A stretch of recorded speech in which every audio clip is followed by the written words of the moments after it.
It's Breast Cancer Awareness Month, and we're highlighting some important women who've taken on this fight. When a woman fights to beat breast cancer, a lot of times a part of them ends up missing, and they feel robbed or incomplete. But these same women are redefining themselves with the help of a local tattoo artist and ink. So you're in good hands. Before making a permanent mark, The only other thing... it's natural to be picky. Oh, no, that's fine. This isn't PJ Hill's first tattoo, but it's the most important. This can bring you back to a comfortable part of what you're going through. Cancer's not fun. It's not easy. Chemotherapy for Hill's breast cancer faded her eyebrows. I needed the eyebrows to define me. Hill's granddaughter recommended she see Billy Knoll at the Hornet's Nest. It's like an emotional roller coaster you have to go through because they come in smiling and then they leave crying but in joy. He uses several shades of ink to recreate skin tones and hair. We use some standard tattooing machines to get it started.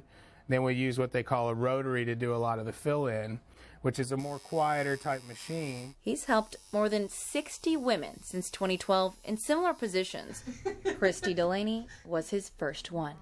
It was the most emotional tattoo that I've ever had done. I mean, there were tears from me, there were tears from Billy, there were, the other tattoo guys in the studio. I mean, it was an amazing journey to get to that point. To prevent a reoccurrence of breast cancer, Delaney had a double mastectomy in April of 2011. You feel such a loss of who you are, especially as a woman. Delaney describes it as just a mound of skin on her chest, nothing to look at. She asked Noel if he could change that. Delaney started out with 3D nipple tattoos, but then kept building, creating a chest piece. Because I am kind of a tattoo girl, that it made it even feel more like me. Complete with the words, "I am the toughest girl I know."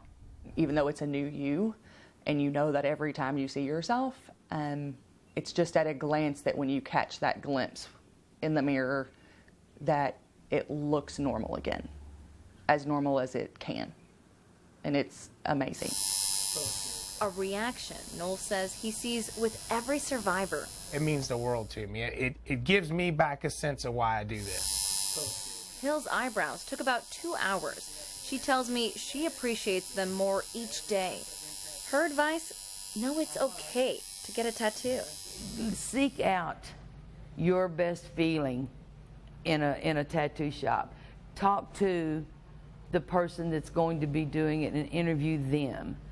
Because putting ink in place of what you've lost can only help make it better. It's hard and it's a long road, and there's a lot of us that have fought and continue to fight, but it does get better. And they'll feel whole again. They will.